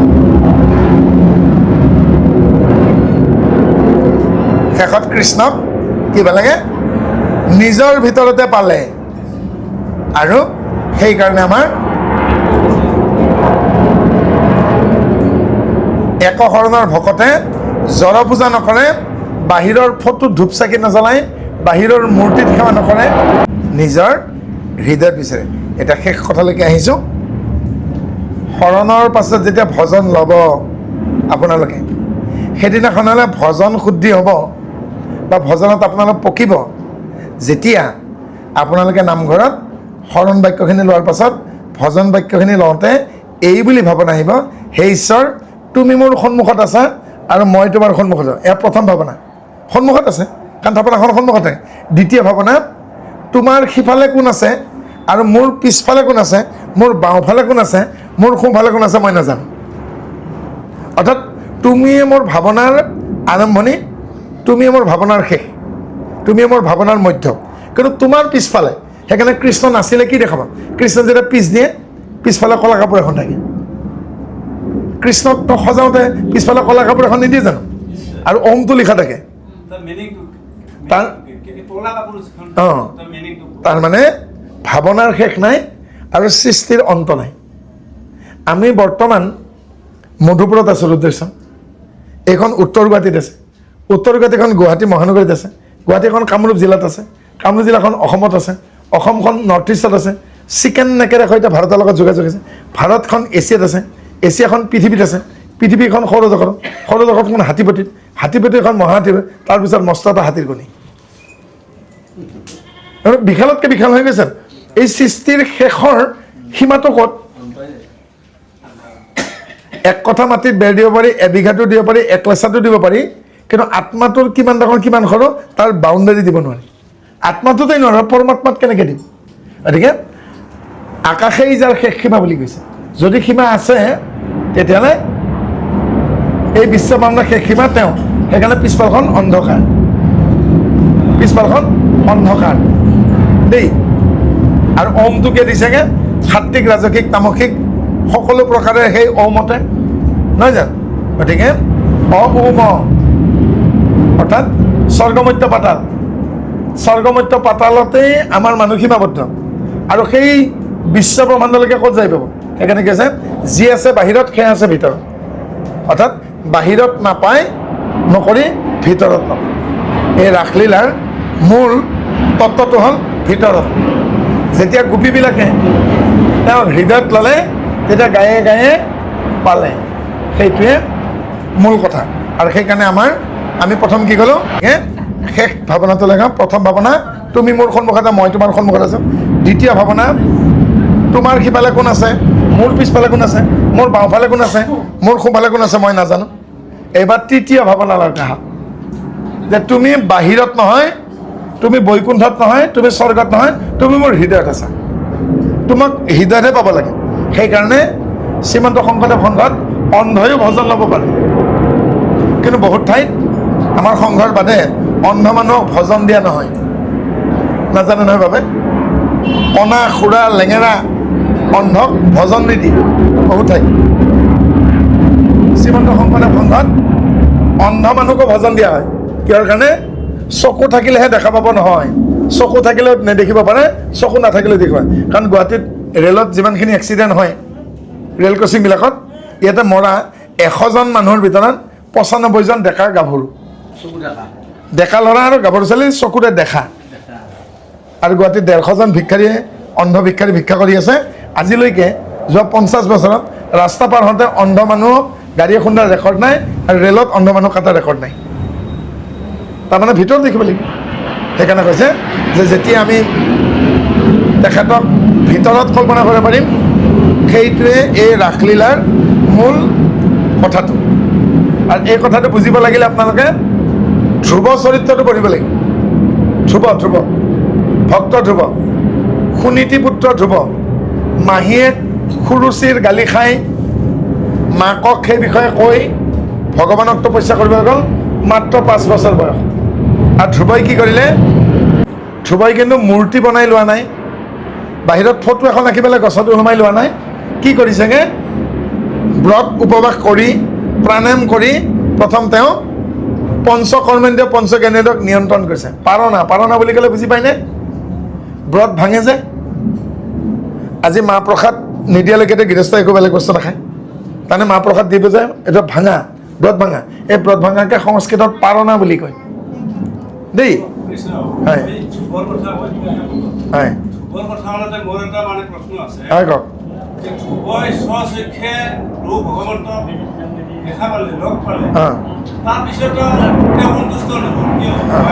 তাকে কৈ আছোঁ সেই কথাটোকে ক'ব গৈছোঁ দেই ধ্ৰুৱই প্ৰাণায়ামৰ জৰিয়তে ঈশ্বৰক হৃদয়ত বন্দী কৰি দিলে বন্দী কৰিলে অকল বন্দীয়ে নহয় উশাহ নিশাহো বন্ধ কৰি দিলে উশাহ নিশাহ বন্ধ কৰি দিওঁতে গোটেই জগতত হাহাকাৰ লাগি গ'ল তেতিয়া সমস্ত দেৱতা সমাজে ক'লে যে আপুনি প্ৰকট হওক আৰু ঈশ্বৰে কি কৰিলে ধ্ৰুৱৰ হৃদয়ত নোহোৱা হৈ গ'ল হৃদয়ত অদৃশ্য হৈ গ'ল হৃদয়ত অদৃশ্য হওঁতে বাধ্যত পৰি ধ্ৰুৱই চকু মেলি দিলে চকু মেলি দিওঁতে ঈশ্বৰৰ সন্মুখত দেখা পাইছে তেতিয়া ধ্ৰুৱই প্ৰশ্ন কৰিছে থাকিব লাগে মোৰ হৃদয়ত আপুনি বাহিৰত কিয় ধ্ৰুৱৰ প্ৰশ্ন বোলে নহ'লে যে তুমি চকু নেমেলা বোলে আপোনাক চাব লগা হওঁতে মই মায়াত পৰিলোঁ নাই আকৌ চকু মেলাৰ লগে মায়াত পৰা নাই জানো আকৌ মনত পৰি গ'ল মই কিয় আহিছিলোঁ মাহীয়ে বেয়াকৈ ক'লে মাহীয়ে কি বুলি কৈছে তই মৰি পেলাই আকৌ মোৰ গৰ্ভত জন্ম লৈ হওঁতে বাপেৰৰ কোলত উঠিব বা বেয়াকৈ কৈছে না তই ভগৱানক কবি তোৰ যাতে মৃত্যু হয় যাতে তোৰ বাপেৰৰ ঔৰসত মাহীৰৰ গৰ্ভত স্থিতি হয় আৰু মোৰ সন্তান হৈ জন্ম পালেহে বাপেৰৰ কোলত বোলে নহ'লে কিন্তু খবৰদাৰ কাষতো নাযাবি আহি পেলাই মাকক কৈছে ইমান বেয়াকৈ কৈছে মাহী কি মোক মৰিব দিছে তাৰপিছত কৈছে আকৌ বোলে মই মাহীৰ পেটত জন্ম ল'লেহে বোলে মই দেউতাৰ কোলত বহিব পাৰিম মাকে ভাল কথা কৈছে বাৰু তই মৰিলি তই মাহীৰৰ পেটত জন্ম হ'লি কিন্তু যদি বাপেৰ মৰি থাকে তই কোনটো বাপেৰ কোলত বহিবি তই মৰাত মৰিলি মোৰ আপত্তি নাই অকণমান দুখ লাগিব হয়তো মই মৰি যাম তোৰ দুখতে বাৰু আকৌ দেউতাৰ ঔৰসত তই মাৰৰ গৰ্ভত আহিলি ঠিক আছে জন্ম হ'ল কিন্তু তোৰ জন্ম হোৱাৰ আগত যদি বাপে মৰি থাকে আগদিনাখন এবাৰ তই কাৰ কোলাত বহিবি গতিকে সেইটোকে তেতিয়া কি ক'লে সেই কথাবিলাকতো মনত পৰি গ'ল যে এতিয়া চকু যে মেলি দিলোঁ মই চকু মেলাৰ কাৰণে মোৰ মায়াৰ কথাবিলাক আকৌ মনত পৰি গ'ল এই যে কি কাৰণত তেওঁ ইয়ালৈকে আহিব লগা হ'ল তপস্যা কৰিবলগীয়া হ'ল হয় নাই সেইকাৰণে কৈছে তুমি মোক সন্মুখত দেখা পা মই কিন্তু সন্তুষ্ট নহয় কাৰণ কি মোক মায়ে কৈছে এতিয়া যদি মই জন্ম হওঁ আকৌ মাহীৰ পেটত হয়নে তেতিয়া ঈশ্বৰে ক'লে তুমি আৰু জন্ম হ'বও নালাগে এই জন্মতে শেষ হয়নে কিন্তু এটা কথা মাৰে সঁচা কথাই কৈছে দেউতাৰে আৰু বেছি দিন নাথাকে তুমি ৰজা হ'ব লাগিব হয়নে কিন্তু মই যে এখন ওখ কোলাত বহিবৰ মন তেতিয়া ঈশ্বৰে ক'লে বাপেৰৰ কোলা কি তাতকৈ এনেকুৱা এখন ওখ কোলাত তোমাক বহুৱাম যিখন কোলাত আজিলৈকে কোনো বহিব নাই তৈলোকৰ ওপৰত তাহাংক থৈলে থাপি গুদি কাৰো পুষ্যভাগে দেখি ৰদ্যবি কোৱা নাই জানো গতিকে মাহীয়েকৰ কথাত বিফল হ'ল নেকি সফল নাই হ'ল হয়নে গতিকে বাধা দিলে বৃদ্ধি হয় কিন্তু আদাক দেখি উঠিল গা কেতেৰে বোলে মোকে খা দেখাক দেখি সকলো কাম কৰিব লাগে ধ্ৰুৱই ইমান সফলতা লাভ কৰা দেখি মাহীয়েক খুৰুচিয়ে তেওঁৰ পুত্ৰৰ নাম আছিল উত্তম হয়নে উত্তমক পঠিয়াই দিলে আৰু উত্তম যক্ষৰ হাতত মৃত্যু হ'ল গতিকে দেখাক দেখি নহয় বুজি শুনি কৰিব লাগে আমাৰ ইয়াত কি ক'লে জানিয়া লৈ লোখৰ গতিকে আজিৰ কথাটো হ'ল ধ্ৰুৱৰ দৰে আপোনালোকে বাহিৰত নহয় তেওঁ এখন ফটো বনাই লোৱা নাই এটা মূৰ্তি আঁকা নাই শিৱলিংগ এটা কৰি লোৱা নাই কি কৰিব লাগে হৃদয়ত চৈতন্য মূৰ্তি আৰু হৃদয়ত চৈতন্য মূৰ্তি যেতিয়া আহি গ'ল গোপীসকলৰ সেই খণ্ডটো শেষ হৈছে আৰু গোপীসকলে কোন আছিল সেই সত্য যুগৰ বালশীলামণি সত্য যুগৰ পৰা আহি ত্ৰেতা যুগত ৰামৰ সৈন্য হৈ বান্দৰখানা হৈ লংকাৰ যুদ্ধত ভাগ লোৱাৰ পাছত তেওঁলোকে আকৌ দাপৰত গকুলৰ গোপ গোপী তৃণ ক্ৰিয়শীলা হৈ মুক্তি পালে এইবিলাক আছিল এই গোপীসকল গোপসকল গৰখীয়াবিলাক সমস্তখিনি সেই সত্য যুগৰ কি আছিল তেওঁলোকে বাল্যশীলামণি তেওঁলোকে ক্ৰুতু আৰু ক্ৰিয়াৰ সন্তান কৰ্দম আৰু দেৱহতীৰ এজনী ছোৱালীৰ নাম ক্ৰিয়া আৰু ক্ৰিয়া নামৰ দেৱীগৰাকীক বিয়া কৰাইছিল ক্ৰুতু নামৰ সপ্তৰ্ষিৰ এজনে আৰু তেওঁ পাছত প্ৰজাপতি হয়গৈ আৰু তেওঁলোকৰ সংখ্যা সন্তান বহুত বেছি সিমান বেছি নহয় মাত্ৰ 60,000 অৰ্থাৎ বালশীলামণি 60,000 আছিল কিন্তু তেওঁলোক এবেগ এতিয়া তাৰমানে 8 ইঞ্চি আজিৰ তাৰিখত 4 আঙুল নহয় জানো 4 আঙুল চাঙুল আহি 8 আঙুল ইমানখিনি সৰু আছিল চাপৰ আৰু তেওঁলোকৰ কাৰণে ঈশ্বৰে নামঘৰ বনাব বাধ্য হয় অৰ্থাৎ বালশীলামণিৰ উদ্ধাৰৰ কাৰণে নামঘৰ সৃষ্টি হ'ল যেনে ইন্দ্ৰই শতদ্ৰু নদী বেগত বোৱাই দিলে বহুত বালশীলামণি উঠি গ'ল তেতিয়া ঈশ্বৰে নদীখনৰ ওপৰতে সাকু হৈ শুই দিলে সাকু বুলি ভবা নাছিল একেবাৰে শেষৰ বৃদ্ধ ঋষিজনে গম পালে দেখোন ঈশ্বৰ পৰি আছে তেতিয়া ক'লে মই নদীৰ সোঁত সলাই দিম মই যেনেকৈ পৰি আছোঁ সেনেকৈ এটা গৃহ বনোৱা চকুকেইটাই চাকি হ'ল নাকটোৱে আমি যে তামোল পাণ দিওঁ মুখখনত শৰাইখন দিওঁ নাভি য'ত তাতে আজি দেখা পাবে বহি নাম প্ৰসংগ কৰি আৰু বুকুৰ বাওঁফালে মই বহি আছোঁ হৃদয়ৰ ঈশ্বৰৰ বুকুৰ বাওঁফালে বহি শৰণ ভজন দিব লাগে কিন্তু আজিকালি ঈশ্বৰৰ ফালে পিছ দি পেলাইও শৰণ দিয়ে থাপনাকো পিছ দি শৰণ দিয়ে কোনোবা কোনোবা দেখা পাইছে না ব্যতিক্ৰম হৈছে সেই কাম কৰিব নালাগে গতিকে নামঘৰটো আচলতে ঈশ্বৰ শুই আছে তাৰমানে শীতান বুলি নকওঁ জানো গাৰুটো ভালে থকা ফালে শীতান ভৰি থকা ফালে পঠান গতিকে মণিকূটটো বা ভাঁজঘৰটো হ'ল ঈশ্বৰৰ মূৰটো শিৰ আৰু যিফালে ভৰি থাকেগৈ চৰণ থাকেগৈ সেয়া হ'ল পঠান সেইকাৰণে নামঘৰৰ একেবাৰে মেইন ৰাস্তাৰ কাষত এখন গেট নিদিয়ে জানো তোৰণ এখন নিদিয়ে জানো তাকে সত্ৰত কৰাপাত বুলি কয় মানুহৰ ঘৰ হ'লে নঙলা আজিকালি গেট বুলি কয় নহয় জানো মানুহৰ ঘৰৰ নঙলাখন আৰু সেইকাৰণে নামঘৰৰ বা সত্ৰৰ কৰাপাত বুলি কয় কৰ মানে তাতেই দুহাত জুৰি পেলাই সেৱা ল'ব লাগে তাৰমানে চৰণত সেৱা ঈশ্বৰৰ চৰণতে সেৱা কৰি প্ৰৱেশ কৰে আৰু আমি যেতিয়া নাম প্ৰসংগত বহি আছিলোঁ তেতিয়া নামঘৰৰ ভিতৰত ঈশ্বৰৰ বুকুত আছিলোঁ কোলাত আছিল কুৰ্ৰেশ্বৰ সৰ্বসুখম যেতিয়া ঈশ্বৰৰ কোলাত বহি পেলাই নাম প্ৰসংগ কৰি থাকোঁ তেতিয়া ঈশ্বৰে ভাবে মোৰ নাতি পুতিবিলাকে মোৰ কোলাতে খেলি আছে কেঁচুৱাই যেনেকৈ মাকৰ কোলাত খেলি পেলাই আনন্দ হয় সেইখিনিয়ে কথা হে ৰাম বিচাৰিয়া ফুৰৈ পক্ষী দিব্য বৃন্দাবনে ও কৃষ্ণ কৃষ্ণ বুলি নতয়া তিমনে বাহিৰে ভিতৰে যিটো কৃষ্ণই আছা ব্যাপী ও সুধিবোৰে তাহাং কবি ঘৰপা চাপি কৃষ্ণৰ কিংকৰে কহে আয়ু ব্যৰ্থে যায় বোলা হৰি হৰি আৰু ৰক্ষা নাই বাহিৰে ভিতৰে যিটো কৃষ্ণ আছা ব্যাপী যিজনে বাহিৰে ভিতৰে সমস্ততে আছে আৰু মূৰ্খবিলাকে গছৰ গুৰিত সোধে গছৰ গুৰিত পাকা কৰি নিদিয়ে জানো গছডাল আহঁত গছ দেখিলে পাকা কৰি দিয়ে গছডালে কম কষ্ট পায় পকা কৰি নিদিয়ে জানো হয়নে মানে এনেকুৱা যুগ আহিল মানে শিৱৰ মূৰত তাজাৰ পেকেট কাটি পেলাই ঢালিছে এইবাৰ, হয় নাই? শিৱক যাই পেলাই শিৱ মন্দিৰতে বলি দিছে, গৈ দিছে নে নাই, হয়নে? এতিয়া জীৱক হত্যা কৰি জীৱক কষ্ট দিলে ঈশ্বৰ সন্তুষ্ট হ'ব নেকি, হয়নে? মই যদি ল'ৰা এটাক একচৰ মাৰি পেলাই সুধো তোৰ নাম কি, সি ক'ব নেকি? কান্দিবহে, হয়নে?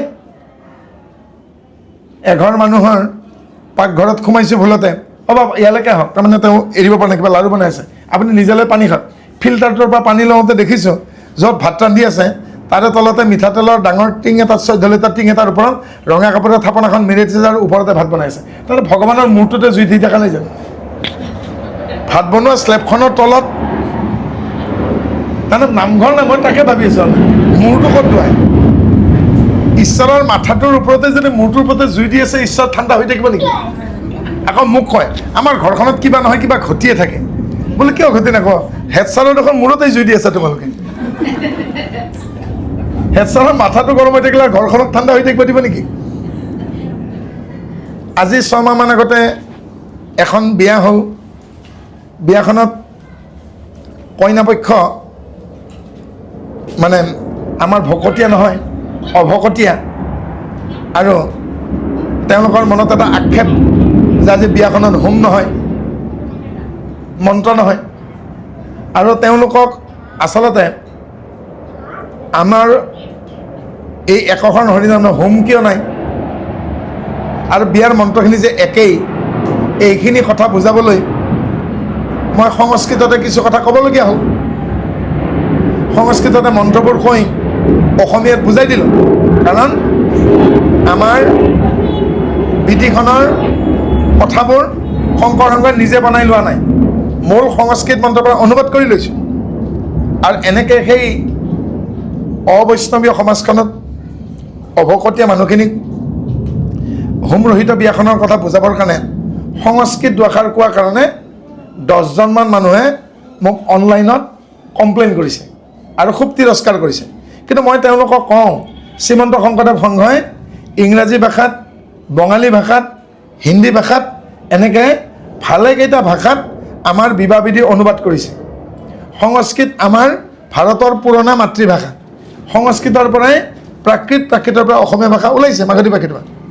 কিন্তু সেইবিলাক মানুহে যিকেইজনে কমপ্লেইন কৰিছে, সেইকেইজন মানুহে কিন্তু তেতিয়া আমাক কমপ্লেইন নকৰে যেতিয়া আমি ইংৰাজীত বিয়া চলাওঁ, যেতিয়া আমি হিন্দীত বিয়া চলাওঁ, যেতিয়া আমি বঙালীত বিয়া চলাওঁ, তেতিয়া কিন্তু কমপ্লেইন নকৰে। কিন্তু সেই ঠেক মনৰ সেই মানুহখিনি কওঁ, সংস্কৃত আমাৰ ভাৰতৰ মাতৃভাষা আৰু পৃথিৱীৰ প্ৰায়বিলাক ভাষা সংস্কৃতৰ পৰা ওলাইছে। আজি সংস্কৃত ভাগৱতৰ পৰা অসমীয়াখন ওলাইছে, যে সংস্কৃত যদি উচ্চাৰণ কৰোঁতে মোৰ পাপ হৈছে, বিয়াখনত যদি সংস্কৃত উচ্চাৰণ কৰোঁতে পাপ হৈছে, অপৰাধ হৈছে, তেতিয়াহ'লে ভাগৱতৰ সন্মুখত থকা জন্মাদস্য এই যিটো ভাগৱত মাহাত্ম্য আছে তেওঁ কাটি পেলাক। শংকৰদেৱে ৰচনা কৰা কীৰ্তনখনত যে কৃষ্ণই বাসুদেৱৰ যে সংস্কৃত শ্লোকটো আছে সেইটো কাটি পেলাক, পাৰিবনে? তেওঁলোকে কৈছে মই বোলে সংস্কৃত উচ্চাৰণ কৰি অপৰাধ কৰিছোঁ। মই যদি বিয়াখনত সংস্কৃত উচ্চাৰণ কৰি অপৰাধ কৰিছোঁ, তে কীৰ্তনখন সংস্কৃতৰ লিখোঁতে, কীৰ্তনখন ৰচনা কৰোঁতে কীৰ্তনৰ প্ৰথম বিধাতে কৃষ্ণই বাসুদেৱ দৈৱকী নন্দন আছে, এইটো সংস্কৃতত নাই জানো? এইটোতো অসমীয়া সংস্কৃতত আছে, হয়নে? তে এই মাধৱদেৱে প্ৰথম ঘোষাটো মুক্তিতত্ত্বখা যা মুক্তাবস্পী নামৰ সেই সংস্কৃত শ্লোকটোৰ পৰা অনুবাদ কৰা, তে মাধৱদেৱৰো দুখ হৈছে। তে শংকৰদেৱে সংস্কৃতৰ পৰা অনুবাদ, তেতিয়া শংকৰদেৱৰো দুখ হৈছে, হয় নাই? তে ইংৰাজীত ক'লে যে দুখ নহয়, হিন্দীত ক'লে যে দুখ নহয়, বঙালীত ক'লে যে বিয়াখন চালালে যে দুখ নহয়, তে সংস্কৃত ইমানেই বেয়া নে? সংস্কৃত দেৱভাষা। গতিকে তেওঁলোকৰ কাৰণে কওঁ, এই শাস্ত্ৰবোৰ চববোৰ সংস্কৃততে আছিল, অসমীয়াই বুজিবৰ কাৰণে অসমীয়াত অনুবাদ কৰা হৈছে। আৰু আমাৰ বিধিখনো সম্পূৰ্ণ সংস্কৃতত আছিল, সংস্কৃতৰ পৰা অসমীয়া মানুহে বুজিবৰ কাৰণে অসমীয়ালৈকে অনুবাদ কৰা হৈছে। গতিকে এনে অবান্তৰ কথা কৈ তেওঁলোকে সমাজক বিপথে পৰিচালিত চেষ্টা নকৰে। শংকৰদেৱেতো সংস্কৃতত এখন কাব্য লিখিছে ভক্তি ৰত্নাকৰ, তেওঁ শংকৰদেৱে অপৰাধ কৰিছে নেকি? তেতিয়া সেইখন নপঢ়িলে হ'ল। মই ভাবোঁ যিহেতু শংকৰদেৱে সংস্কৃত লিখিছে, সেইখনো নপঢ়াই ভাল। তেওঁ সংস্কৃত মানে সেইটো তেওঁৰ কথা, সংস্কৃত বেয়া পায় তেওঁৰ কথা, কিন্তু তেওঁ কমপ্লেইন কৰাৰ প্ৰয়োজন নাই। নহয় জানো? গতিকে মানুহে এনেকুৱাকৈ আমাৰ ভকতীয়া মানুহে যেতিয়া ভকতৰ বিৰুদ্ধে ভকতীয়া কথা নাজানি এনেকৈ কমপ্লেইন কৰিব, বাকীবিলাকৰ কি অৱস্থা হ'ব? ইয়াতে কি কৈছে, যেনেকৈ বুদ্ধি নথকা মানুহবিলাকে ঈশ্বৰ বাহিৰত আছে বুলি গছৰ গুৰিত শিলৰ ওচৰত ফটোখনত বিচাৰি ফুৰিছে, তাতে ঈশ্বৰ নাই। ঈশ্বৰ সেই ব্যক্তিজনৰ হৃদয়তেই আছে। আৰু নাম আছে বুলি বৈকুণ্ঠলৈ গ'লোঁ, বিচাৰি বিচাৰি নাম হৃদয়তে পালোঁ। এজন দৃষ্টিহীন ব্যক্তিয়ে মোক সুধিছে 5 বছৰ, বাপজন শৰণ লোৱা 30 বছৰ হ'ল, ভজন ল'ব পাৰিমনে? মই কিন্তু চকুৰে নেদেখোঁ। বোলে পাৰিব, কাৰণ ঈশ্বৰক এই খালী চকুৰে নেদেখে, কপালত থকা চকুৰে নেদেখে। কিহে নেদেখে? বোলে অন্তৰ্দৃষ্টিৰে থাকে। সেইকাৰণে কলা বোবা অন্ধ বুলি কোনো কথা নাই, তেওঁলোকেও ভজনীয় হ'ব পাৰিব, নাম অঞ্জনী হ'ব পাৰিব। গতিকে শেষ কথা, বাহিৰত নিবিচাৰি নিজৰ হৃদয়ত বিচাৰক, জীৱনটো ধন্য কৰক। এই শাৰীৰে যেনেকৈ গোপীবিলাকে প্ৰথমতে বাহিৰত বিচাৰ, গছডাল কৰে, হে বৃক্ষ তুমি দেখিছানে কৃষ্ণ ইফালে যাওক, হে পক্ষী তুমি দেখিছানে ইফালে যে, চৰাইটো দেখা নাই, গছডালে ক'ব নোৱাৰে কৃষ্ণ কোনফালে গ'ল। পৰাহেঁতেন কৈ দিলেহেঁতেন, চৰাইটোৱে পৰাহেঁতেন কৈ দিলে গছডালে তোমাৰ হৃদয়তে আছে। কাছতে যেনেকৈ শিয়ালটো কৈছে, চকু থাকোঁতে নহ'বা কনা, খাব খোজা যদি তিয়াই আনা। আৰু শেষত শিয়ালে কাছতো কৈছে, আকৌ কেতিয়া দেখা দেখি হ'ম? বোলে মোৰ যিদিনাখন দুৰ্ভাগ্য হ'ব আপোনাৰ সৌভাগ্য হ'ব। নহয় জানো? সৈতে কথা। গতিকে দুৰ্ভাগ্য নহয়, সৌভাগ্য হ'ম, আমি আকৌ লগালগি হ'ম, অৰ্থাৎ ঈশ্বৰে ঈশ্বৰক পাব। সেই বাহিৰে ভিতৰে যিটো কৃষ্ণই আছা ব্যাপী, সুধি বোলে তাহাংক বৃক্ষণৰ পৰা খচাপি, কৃষ্ণৰ কিং কৰে কহে আয়ু বেঠে যায়, বোলা হৰি হৰি আউৰ হৈ আন ৰক্ষা নাই। কৃষ্ণ শংকৰ গুৰু ও হৰি ৰাম ৰাম ৰাম ৰাম। কিমতে ভকতি কৰিব তোমাত হৰি হৰি হৰি